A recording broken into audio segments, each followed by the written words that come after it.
ጅማን አንደኛ እንደውም ጥለን የመጣንበት ምክንያት ጎረቤት አባት ያላቸው ልጅ አንቺ እኮ የለሽም ሁሌ ያስለቅሷታል አባቴ በአውሮፕላን ይመጣል ታላለች አውሮፕላን ሲሄድ አንቺ እኮ የለሽም ኬት ይመጣል ሁሌ ነው የምትታመመው አባት ልጁን ብድግ አርጎሽ ኮኮስ ያደርግ ተያይዘው ሲሄዱ ይሄ በሆነ አባቴ እምትለኝ ቀን አለ አይታው ይሄኛው ሌላ ያረሳውት ነገር ማያለችኝ አንድ ቀን ባንቲ ወዶሽ ነው የተጋባችሁት አንቺ ወደሽው ነው ወይ እሱ ወዶሽ ነው አለችኝ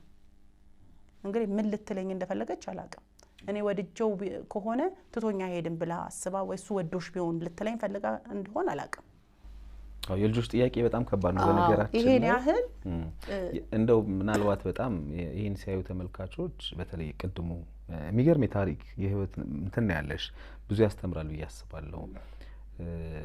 ልብ ሊሉት በሚገባ በጣም ትልቅ ነጥቦች አንስተሻል በየመሃሉ ማለት ነው አንዱ ይሄ የመጀመሪያው አግቢ የሚለው ውትወታ ቀጥሎ ደግሞ አሁን ደግሞ እድሜሽ ሄዷልና ውለጂ የሚለው ጭቅጨቃ ይሄ ስንት እህቶቻችን ያለፉበት እንደሆነ ግልጽ ነው እና በዛ ምክንያትም ብዙ እህቶች መውለድ አለብን ወደሚለው ወይ ማግባት አለብን ወደሚለው ገብተው ያልተሳካ የትዳር ህይወትን ያሳለፉ እንደሆነ እናያለን በብዙ አጋጣሚዎችና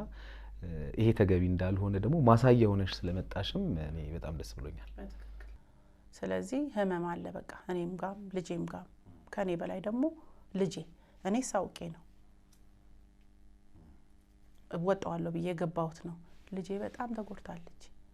አባት በሚለው ቃል ተሰብራለች ትምህርት ቤት አባታቸው መጥቶ ልጆች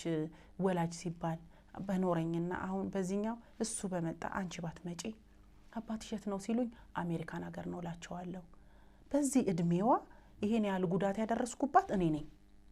እኔ እሱ እንዲጠየቅ እሱ ተጠያቂ ነው ልልክ አይደለም እኔ ነኝ ተጠያቂዋ እኔ ነኝ ትልቅ ስህተት የፈጠርኩት ይሄ እኮ የሚጣል ነገር አይደለም እቃ አይደለም እቃ አረጀ ብለ ተቀይረዋለ ተተወዋለ ልጅ ነው ይሄ በህይወት እስካለ ድረስ ካንተ ጋር የሚኖር ነገር ነው አንተንም የሚያሳምም ራሱም የሚታመም ስለዚህ ትልቅ ይቅርታ ልጄን ነው የምጠይቃት